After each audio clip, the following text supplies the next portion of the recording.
My name is Alyssa. I'm 22 years old. My parents made me take public transportation to my graduation while they drove my sister to a luxury spa. So I cut them off and made one move they never recovered from. I sat quietly on the hard plastic seat of the city bus, both hands clutching the strap of my handbag resting on my lap, inside it the printed copy of the speech I had spent all night writing. My graduation gown was slightly wrinkled, damp with the misty rain that had passed through the city earlier that morning. I looked out through the fogged-up bus window, following each drop of water trailing down the glass, as if they were redrawing my memories moment by moment, cold and silent. Today was my college graduation day, a milestone I had dreamed of for 4 years. But the only thing I felt now was emptiness. They once promised they would be there. My mother once said she'd be the first to stand and clap when I walked across the stage. My father once said he would rearrange his work to take the whole family out for dinner to celebrate my achievement. But, in the end, only the sound of the bus engine kept its promise. I unlocked my phone. A message from Mom lit up the screen. Happy graduation day. The spa was booked long ago. Send me some pictures, okay? I didn't even have time to feel anything, not anger, not disappointment, just a quiet dullness like a blunt knife sliding across my heart. I swiped further and saw my sister Aubrey's Instagram story, her feet soaking in a rose petal bath, a glass of champagne in her hand. The caption read, "Spa day with the best parents in the world. Treat yourself." I half smiled, unsure if I was laughing or falling into a familiar darkness. I had hoped this time would be different. I had told myself they would show up, that they wouldn't miss something this important. But once again, just like every other time before, I built an expectation that no one cared enough to meet.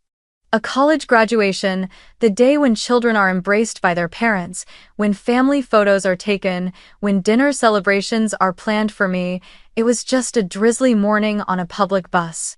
The bus slid around a slick corner, and I leaned slightly with emotion. The city outside warped and blurred behind the glass. I wondered if someone else out there was also wearing a graduation gown, also alone like me, or was I the only one not worth driving, not worth appearing in today's family photo.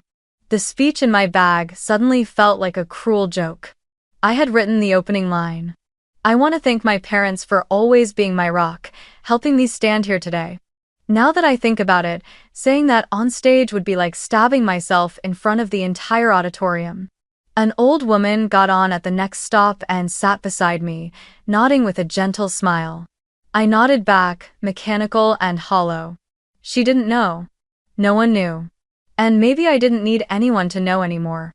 I was always the one holding the camera in our family photos, standing behind it while Mom and Aubrey posed in the center, while Dad wrapped his arms around them both.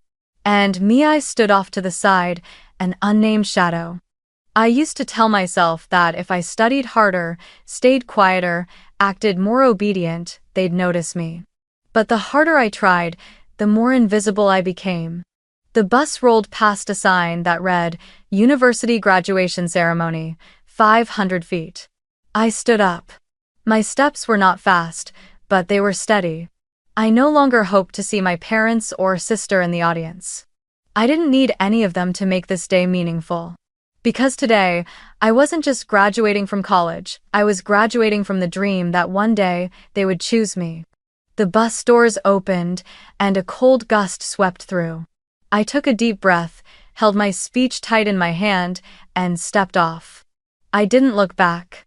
Before I continue this story, if you're still listening, could you tell me where in the world you're watching from? I'd truly love to know how far this story can travel. I used to think that if someone had witnessed my childhood from the outside, they would have believed I grew up in a perfect family, a complete household, a home filled with laughter, a beautiful little sister who is constantly praised. But from the inside, I grew up like a long-term tenant in my own home. Everything in our house revolved around Aubrey, younger sister by 3 years, with her perfect smile, her pleading eyes that always got what they wanted, and the kind of favoritism I never had the chance to understand. Aubrey was always the center. When I was learning to read, my mom bragged that Aubrey could sing. When I was learning to write, Everyone was busy listening to her make up stories about princesses and castles. But I still believed that if I tried hard enough, the spotlight would find me just once. So I wrote. I wrote little stories, short poems, and one day in 6th grade I won first place in a statewide writing contest. The principal called my name in front of the whole school and handed me a certificate, a small gold medal, and said, "Keep writing, Alyssa." I remember running home that day, heart fluttering like a little bird, eager for that moment when Mom or Dad would hug me and tell me how proud they were of something I had created entirely on my own. But when I stepped into the living room, they were deep in conversation about Aubrey's swim meet the next morning. Mom was labeling water bottles. Dad was looking for the pink towel with her name embroidered on it. I stood there, silent, holding up the certificate like a child raising their hand, hoping to be seen. After a long pause, Mom glanced over and said, "Oh, is your sister's swim meet today? Make sure you cheer for her, okay?" That sentence dropped me into a quiet place I can still taste in the back of my throat. When I turned 10, my parents threw a joint birthday party for both of us to save money, Mom said. I didn't mind. I just wanted to blow out the candles with my sister, sing "Happy Birthday" under the glow of candlelight like every other kid. But when the cake came out, I froze. Written in white chocolate on the pastel purple frosting was a single name. "Happy birthday, Aubrey." I looked around, expecting Mom to laugh and announce there was a second cake coming. But no. Everyone kept smiling, taking pictures, shouting her name. And I stepped back into the corner, eating my first bite of cake like a guest who had wandered into the wrong party. I thought I was used to it. I thought that once I got older, tougher, things would change, but then came the elementary school costume festival in 7th grade. I spent an entire week crafting a Hermione outfit from cardboard, old fabric, and glue. I excitedly showed it to Mom. She gave a distracted smile and then turned to call and order a custom-made bell gown for Aubrey with real crystals, a gold-plated tiara, and glittering shoes straight out of a fairy tale. On the day of the festival, when we both walked into the school gates, every eye turned to her. Teachers praised her. Other parents asked to take pictures with her. And me, I stood there holding the wand I had painted brown with a wooden stick the day before, smiling stiffly, trying not to let anyone see my hands trembling from shame. I never resented my sister. Truly. Aubrey never tried to steal the spotlight, she was simply the chosen one. And I learned how not to be a bother. I learned how to celebrate in silence. I learned how to disappear without anyone noticing. Sometimes I'd hide in the library to avoid family meals. Sometimes I'd fake being asleep just to not hear conversations where my name was never mentioned. I once tried writing letters to my parents, telling them I felt sad, that I felt lost, but I tore them up. I was afraid they'd think I was selfish. Afraid they'd think I was jealous. Afraid they'd read them, then forget. So I lived like a shadow, easy to replace, easy to overlook, easy to leave behind. But I also began nurturing something inside me that wasn't easy to extinguish, a silent vow. That one day, I would stand somewhere they couldn't ignore me anymore. That one day, the silence they had planted inside me would echo loud enough to haunt them. In my senior year of high school, I met Daniel at a time when I no longer believed in things like first love. I was the type of girl who always sat at the back of the class, shirts always neatly tucked, hair tied low, quiet but consistently top of the class. Daniel was different. They was the kind of boy who seemed to carry sunlight wherever he went, likable, funny, and with a way of making people feel truly seen. But what made me notice him wasn't his smile, or the way he played guitar at camp. It was that Daniel was the first person who ever asked me, "Alyssa, are you okay? Really okay?" I didn't know how to answer him. But I remember clearly that I looked him straight in the eyes and nodded. That was the first time I ever saw someone truly look past the invisible shell I had worn my whole life.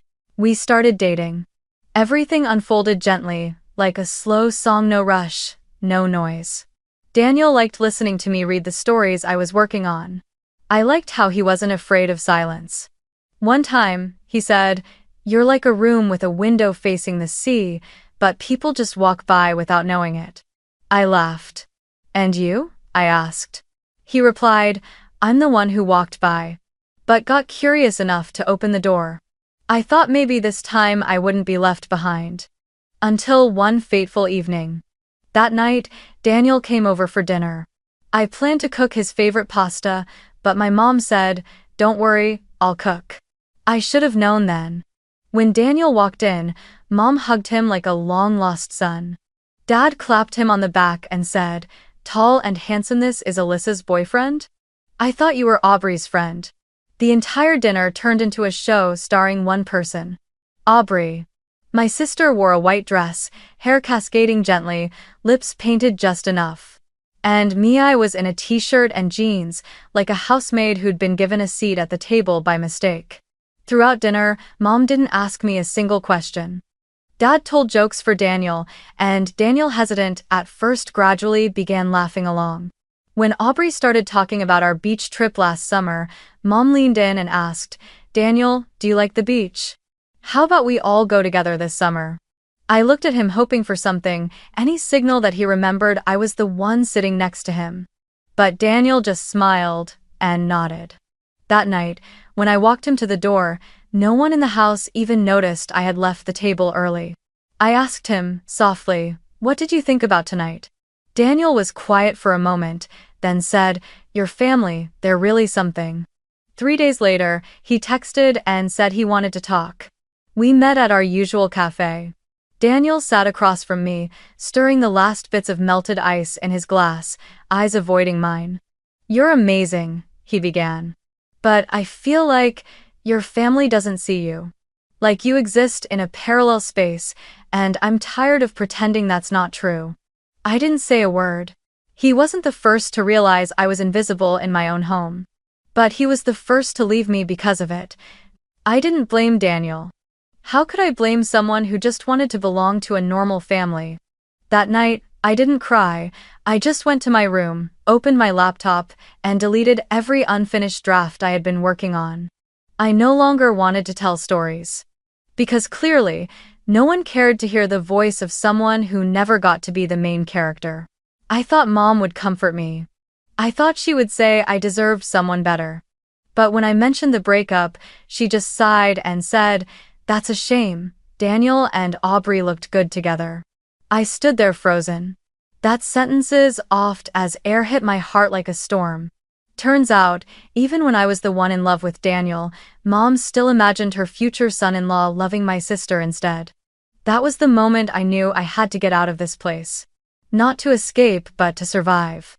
I began redrawing the map of my life, a map with no center named Aubrey, no more dinners where I'd be pushed aside, no more words like knives wrapped in floral paper. I didn't know when I'd be strong enough to leave. But I knew one thing for sure, that day would come. And when it did, I would never let anyone call me Aubrey's sister again. I still remember the day I received the college acceptance email. It was a damp morning, and I was sitting alone in my high school library, my hand trembling as I moved the mouse toward my inbox. When the words "Congratulations, Alyssa" appeared on the screen, I nearly forgot to breathe. I had made it. An Ivy League school. One of those names people assume is only for the privileged, the well-connected, or the brilliant. I was none of those things. I was just a girl who knew how to write an essay that dug deep, who could tell her story in a voice no one had ever cared to listen to except on paper. I went home, nearly bursting with joy. I grabbed my phone and called my mom first. She picked up while at the supermarket. I told her the news, expecting the silence on the other end to turn into emotion. But instead, she simply said, "Oh, good that you got the scholarship. By the way, next week I'm taking Aubrey and her friends on a beach trip for 3 days. Remind your dad to pack your bags, okay?" Then she hung up. I sat still for a long time, the phone still in my hand, and let out a faint laugh. In that moment, I understood no matter how big my joy was, it would never be big enough to fit into this family's schedule. I don't blame them. Or rather, I no longer have the energy to blame them. On move-in day, while long lines of freshmen pulled suitcases behind them, hand in hand with their parents, I stood in the middle of campus with 2 oversized bags I'd hauled from the bus station myself. My family didn't come. The reason? Sorry, sweetheart, but I promised Aubrey and her friends this vacation months ago. Your dad's too busy to join either. You'll be okay, right? I didn't answer. Because if I said what I truly felt, the answer would have been no. But if I stayed silent, at least I'd keep what little dignity I had left. The only person who called me that day was Uncle Nathan, my father's younger brother. He didn't say much, just asked if I had arrived and if I needed anything. When I told him I was standing in front of the dorms, he said, "Keep your phone on, I'm ordering dinner for you. Don't go to bed hungry." An hour later, a delivery man arrived with a warm pasta dish and a small note. "No one deserves to start a big journey alone. Proud of you, Uncle Nathan." I looked at that note and tucked it into my wallet. It was the only message I kept with me throughout my freshman year. College life wasn't easy. I studied while juggling 3 part-time jobs: library assistant, cafe waitress, and online tutor. I woke up at 6, studied until noon, worked until late, then studied some more. On nights when exhaustion swallowed me whole, I'd sit on the dorm balcony, looking out at the city lights and ask myself what I was trying so hard for. For a degree? A future career? Or maybe just to prove to someone, or maybe to myself, that I wasn't just an afterthought in a family that always chose someone else.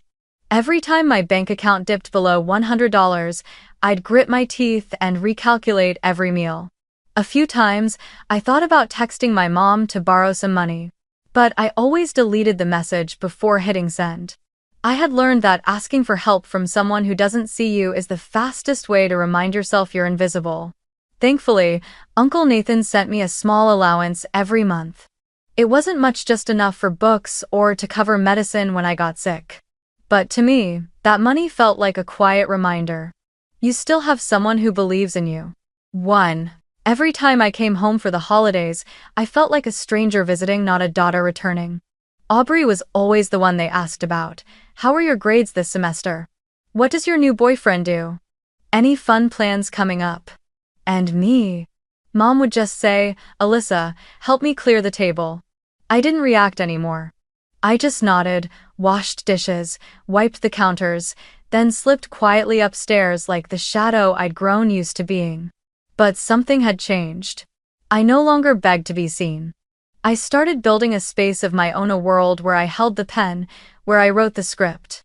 I joined academic seminars, submitted work to the campus journal, even presented my thesis to professors without anyone coming to watch. And I kept writing. Not for praise, not for recognition, but to hold myself together, to keep from disappearing. Once, while folding a printed draft of my essay, I accidentally wrote this line: "I am the voice swallowed in the house with the most laughter." I paused, reread it, and didn't delete it. Because I knew, someday, that laughter would fade, and when that day came, I would still be standing, not to retaliate, but to prove that I had always been here. Still existing. Still strong enough to walk forward. I didn't know when that day would come. But I made a vow to myself. One day, they will have to hear me without me having to scream. And then, the most important day of my entire college life finally arrived. I had started planning for graduation 2 months in advance. The school emailed the time and location, and I marked it in red on my wall calendar, stuck a post-it note to my desk, even set a reminder in my phone. Graduation, 9:00 a.m., Central Hall. To me, it wasn't just a ceremony, it was a certification that I had survived. Survived 4 years without anyone behind me. Survived midterms squeezed between shifts, illnesses without caretakers, and winter nights eating instant noodles in study rooms because I couldn't afford hot soup. I emailed my parents early, then followed up with texts. I tried to sound cheerful, hopeful, as if believing that if I wrote gently enough, sincerely enough, maybe this time they would show up. The first message I sent read, "My graduation is on the 20th, at 9 a.m. I would be really happy if you could be there." Days later, my mother replied, "We'll try to make time for it, probably can come." I didn't have time to feel relieved before the next morning. Aubrey posted a story. "Spa day with mom and dad, number, pamper yourself." In the short clip, my mom was sitting in a foot massage chair, hair tied high, smiling as she chatted with the spa staff. My dad was reading a men's fashion magazine, and my sister turned the camera to herself, winked, and held up a bright pink smoothie with a pouty smile. Family time well spent. I stared at the screen, and my heart tightened. Not out of anger, but out of pain. An old, familiar pain that cut a little deeper each time it came back. I called my mother. I didn't text. I needed to hear her say the thing I had always feared to believe. After 3 rings, she answered, her voice cheerful as if nothing had happened. Alyssa, sweetheart, you're calling? I'm soaking my feet right now. I bit my lip, trying to keep my voice steady. Mom, I reminded you about this. Why are you at the spa on my graduation day? She paused for a moment, then replied curtly. The spa was booked in advance. I couldn't cancel. And besides, taking the bus is convenient, right?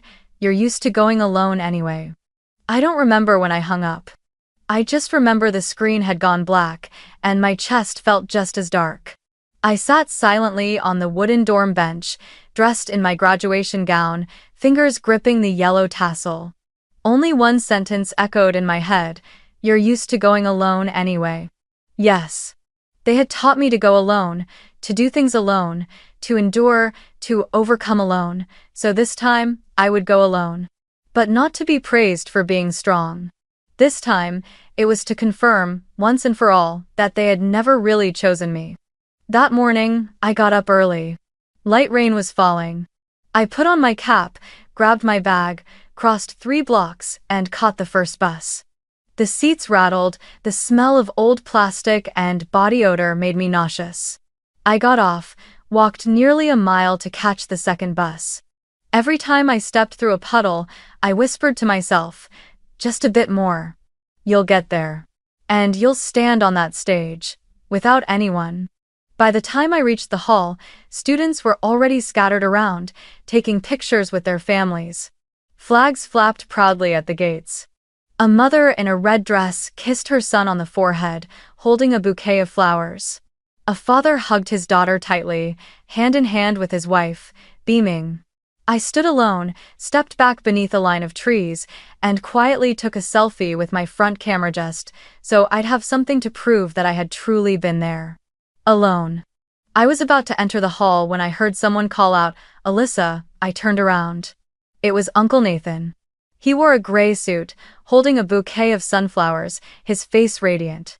I don't remember how long I hugged him. I just remember it was the first time in many years that someone had truly shown up for me. We sat together in the guest section. When my name was called, Uncle Nathan stood up and clapped so loudly the entire row turned to look. I walked up to the stage, accepted my degree, and smiled. But inside, I didn't feel joy or sorrow, just quiet. A kind of quiet that felt different. Not the silence you're forced to endure, but the kind that comes when you finally stop waiting for someone to change. Graduation ended. People flooded the courtyard, hugging, laughing, taking photos. I looked around and realized. After the ceremony, while everyone rushed to take pictures and celebrate under the cheers and flowers, I stood quietly beside Uncle Nathan. He looked at me, smiled, and said gently, as if he had planned the words ahead of time. Let's go celebrate, Alyssa. I know a special place. I nodded. I didn't ask where. I didn't need to know how far. I just knew that right then, I needed to leave a place where every glance made me feel like I lacked something. We went to a steakhouse downtown, the kind of place I had never dared to enter. High ceilings, crystal chandeliers, white tablecloths, staff dressed in black shirts and matching vests. As I stepped inside, still wearing my graduation gown, some of the staff nearby clapped, congratulating me, as if they had known all along who I was. I blushed, but smiled, first real smile I had worn all day. Maybe in months. Uncle Nathan ordered the most expensive dish on the menu without even looking at the price. I was still fumbling through the pages when he placed his hand on mine and said, "Don't think about money today. Today, you eat like someone who just won." I laughed. It felt like I was living in a different life, one where my effort and presence were acknowledged, not taken for granted. As the main course arrived, he handed me an envelope. I opened it. Inside was a check for $50,000. I looked at him, stunned, about to speak, but he raised his hand to stop me.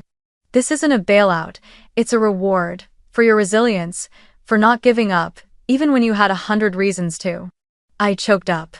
My fingers gripped the edge of the envelope, afraid that if I let go, all the emotion inside me would spill out uncontrollably. Before I could even process it, he handed me a business card. Mark, head of HR at a rising tech company in San Francisco. I've been an investor since day one. I trust them. They're looking for someone with a mind like yours. I looked at the little black card, plain, simple, just a name, an email, and a string of numbers. Everything went quiet for a moment. I looked up at him, about to ask, why do I deserve all of this? But before I could speak, he met my gaze and said with a warm, steady voice, you don't have to go back. No one deserves to keep you if they never cared to hold on. They had their chance. And they threw it into a spa tub. Now it's your turn to choose your life. That sentence unraveled a knot in me I hadn't even known I was carrying. I didn't cry. But it felt like for the first time in years my chest was actually beating instead of just surviving. That night, I went back to my room, opened my laptop, and started looking up San Francisco, the company he had mentioned, and what I needed to do to move immediately. I stayed up past midnight, not out of worry but excitement. The feeling was so foreign I had to ask myself, is this really me? But then I thought, no, this isn't someone else. This is me, the version I always could have been if I hadn't been forced to live under the shadow of indifference. The next morning, I turned off my phone. Not silent mode, not temporary avoidance. I powered it down completely. I didn't want to receive a single message from my mother, my father, or Aubrey. Not because I was angry, but because I didn't need them anymore. I opened the car rental app, selected a mid-size vehicle that could handle long distance. I packed only 2 suitcases, one with clothes, one with books, and my laptop. Everything else, I left behind. The photos, the small gifts, the notebooks from freshman year, they no longer held meaning. I drove away from the dorm at 6 a.m. The city was still asleep. Gray skies, light rain. I glanced into the rearview mirror and I knew that was the last time I'd look back. I was no longer Alyssa, Aubrey's sister. Alyssa, the girl who figures it out. Alyssa, who's used to going alone. I was Alyssa, one who had the courage to walk away, knowing she was never chosen, but still chose herself. I turned on some soft music. The road was quiet. The radio played a song I didn't recognize, sung by someone I'd never heard of. But the melody fit perfectly with how I felt inside, like I was crossing an invisible threshold between the life I had endured and the life I was about to begin. And I knew no one could pull me back anymore.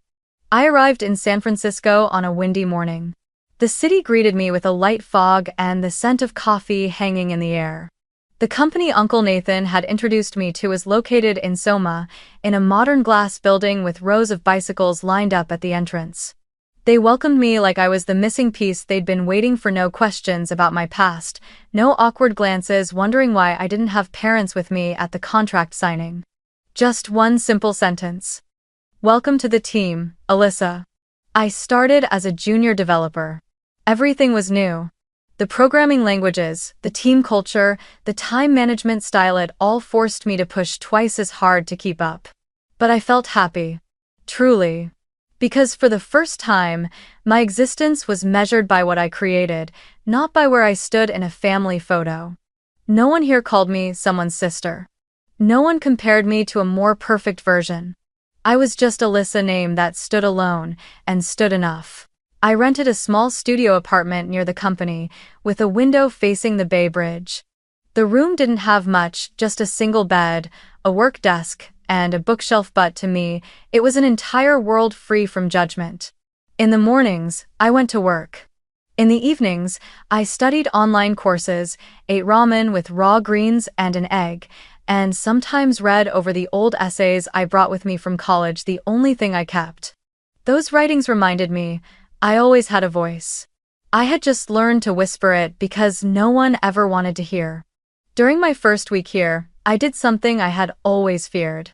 I deleted all my old social media accounts, Instagram, Facebook, even the phone number I'd used since 8th grade, everything vanished. I created a new email, changed the display name entirely. I didn't tell anyone. I didn't write a goodbye status or leave breadcrumbs behind. To the old world, I disappeared. And strangely, I felt freer than I ever had before. Every weekend morning, I jogged along the park by the bay. The wind tangled in my hair, sea salt brushed my cheeks, and I felt alive, truly alive for the first time, not to be seen, but to feel myself. I began exploring the outdoors, signed up for an indoor climbing class, and was later invited to join a weekend hiking group. I used to think I wasn't good at making friends, but it turned out when I no longer had to try so hard to be noticed, I could breathe more easily in new relationships. I became close with Maya, UI designer who lived in my building, and Thomas, a systems engineer who loved wildlife photography. We went on a trip to Yosemite together, climbed to the top of Half Dome at sunrise, and looked out over a sea of green forest from the summit. I remember standing there, arms wide open as if reaching for the sky, and whispering, "You've made it out, Alyssa. You're truly free." No one heard me. But I didn't need anyone to hear. I no longer needed witnesses for my existence. Because I myself was proof enough. At work, I grew more confident. I contributed ideas, wrote code for my first real project, and was praised by my team lead during meetings. A year passed. I didn't go home. No holidays, no vacations, no reunions. My mom sent a few emails to my old address. I never opened them. Aubrey messaged my old LinkedIn. I didn't read it. Those attempts felt like arms waving from a dream I had finally woken up from. I wasn't there anymore. One afternoon, I was sitting in my favorite little cafe, working on a new proposal, when a little girl at the table next to me turned and asked, "Are you the lady who writes for computers?" I laughed. "I help computers talk to people," I replied. She nodded thoughtfully, then told her mom, "Someday, I'll be smart like her." I smiled. And in that moment, I realized I had become the person I used to wish I could meet when I was a child. Life had no more drama. No one expected me to play background to their spotlight. No one asked, "So how's Aubrey doing these days?" This life was quiet, gentle, and full of small things I never thought I deserved. A kind reply to an email, a sunset through my window, a story told without being interrupted halfway through. I was living. And I was no longer living like a shadow. I had become my own light. That day, I was working again at the cafe. Afternoon sunlight poured through the glass, painting soft golden streaks across the wooden table. My laptop was open. The work inbox was full, but it didn't overwhelm me. I was living a life I chose, free, quiet, and untouched by the people who once made me feel like an afterthought. But then, my personal inbox lit up with a name I never thought I'd see again, Mom. The subject line held just 3 words. About the inheritance. I raised an eyebrow, tilting my head as if to confirm I hadn't misread it. I clicked it not out of curiosity, but from an old instinct. The instinct to see what kind of tone they'd use this time. And my mother had written, "Your father wants to speak with you regarding the inheritance. Please respond soon. We are still family." No apology, no mention of the graduation. No reference to the last time we spoke, just inheritance. I laughed. A dry sound, like wind scraping across stone. Inheritance? The same people who once told me taking the bus is fine, now wanted to pull me back with the promise of assets? I almost deleted the email on the spot, but then my phone buzzed. A message from Aubrey. On the screen.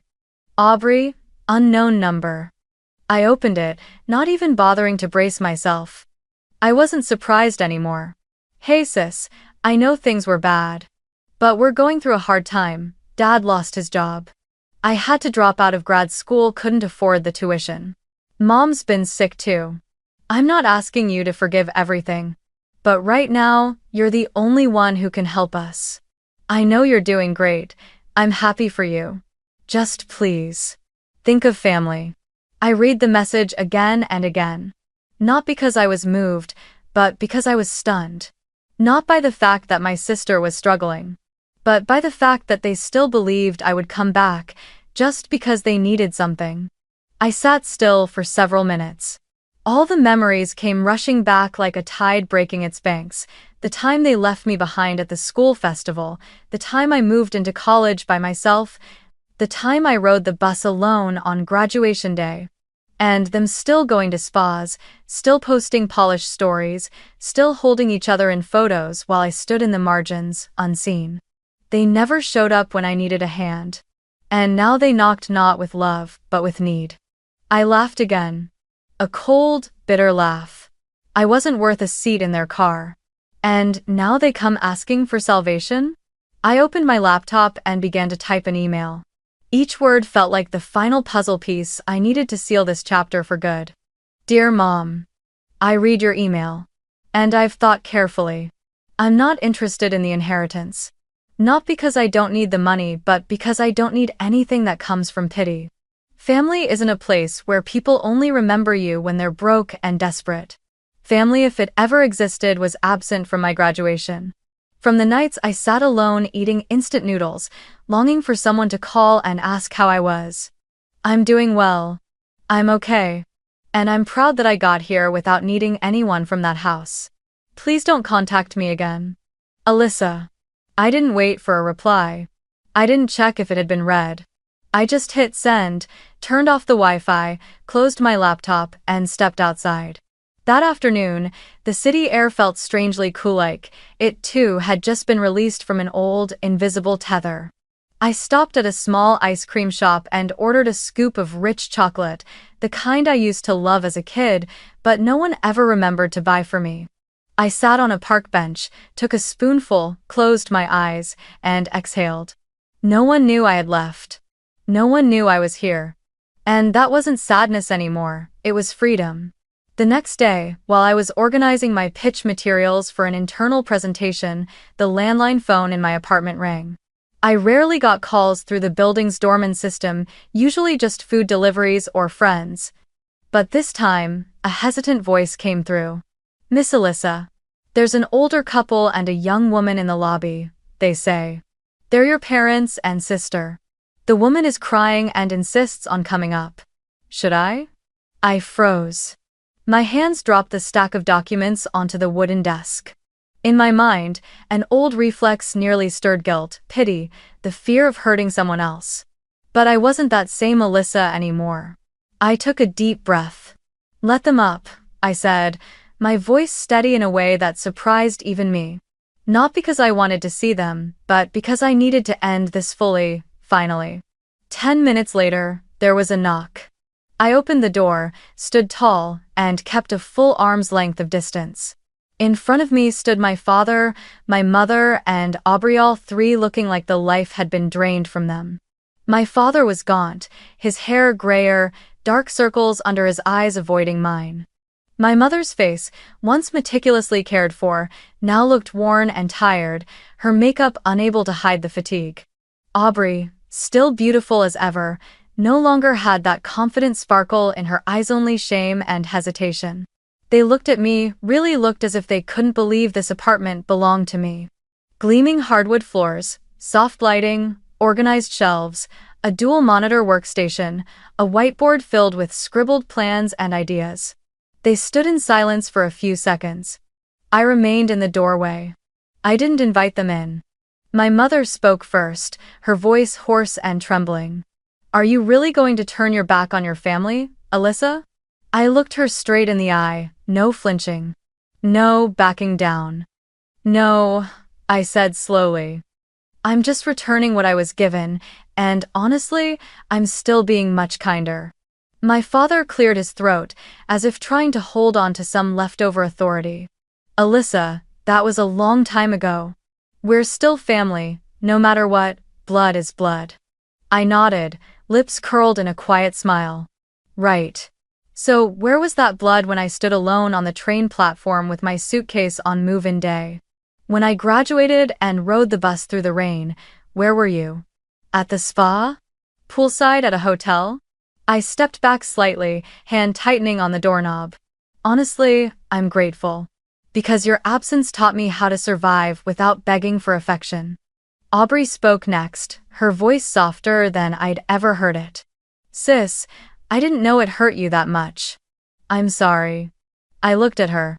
For a moment, I saw the little girl Mom used to tie ribbons into, while I sat backstage sewing up my own dress. I didn't hate her. But I didn't have anything left to forgive with, either.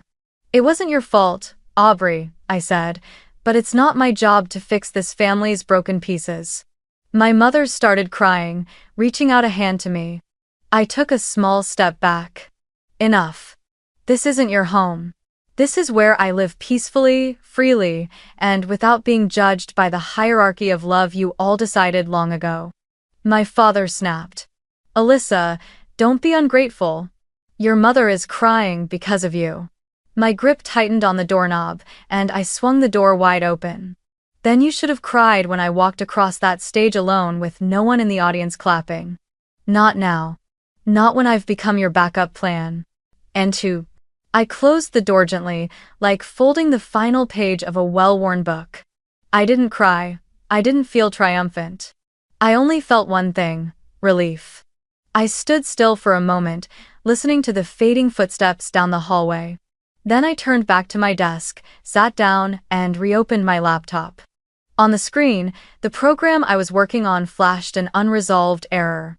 I smiled and whispered, "Life goes on." And I continued typing lines of code, each keystroke a new heartbeat in the life I was building with my own hands and unshakable will. A year later, I stood on the rooftop of our company's building during an anniversary celebration, a glass of wine in hand, the city lights catching the folds of my deep plum silk dress. My name had just been announced as the recipient of the Innovation Lead of the Year award, a title I once believed was reserved for people who belonged in that world, the world of spotlights, applause, and names that were always called first. But here I was, being congratulated by colleagues, shaking hands with the CEO who said, "We're lucky to have you." The project I had led, an AI platform designed to streamline medical data management, had just been recognized by a top tech magazine. The article featured a photo of me, standing at the center of my team, smiling with quiet confidence. It wasn't the crooked smile from my graduation day. It was the smile of someone who finally believed she belonged in the center.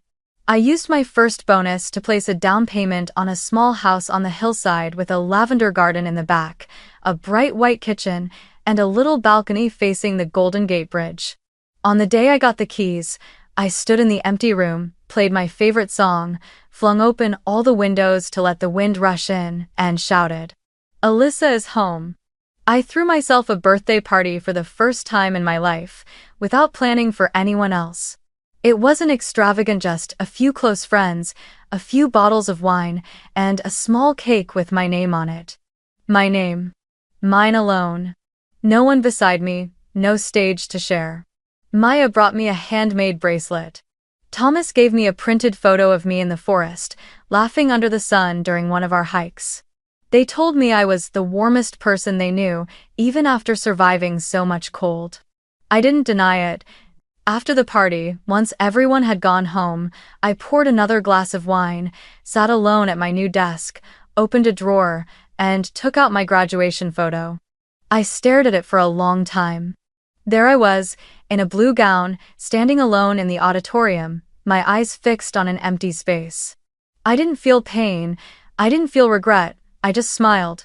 Because I understood sometimes, you have to disappear from the old pictures to shine brightly enough to become a portrait of your own. If you've ever been the shadow in your family, if you've ever been called the one who handles things, if you've heard people say, "She's strong. She can manage," as an excuse to leave you behind, then I wrote this story for you. You are not alone, and you are not wrong for wanting love. And if you're thinking about leaving, I just want to say, go. Not to escape, but to begin. And maybe, just maybe, where you're going is the first place you'll ever be called by your real name. Share your story in the comments. Someone out there may need to see themselves in the words you speak.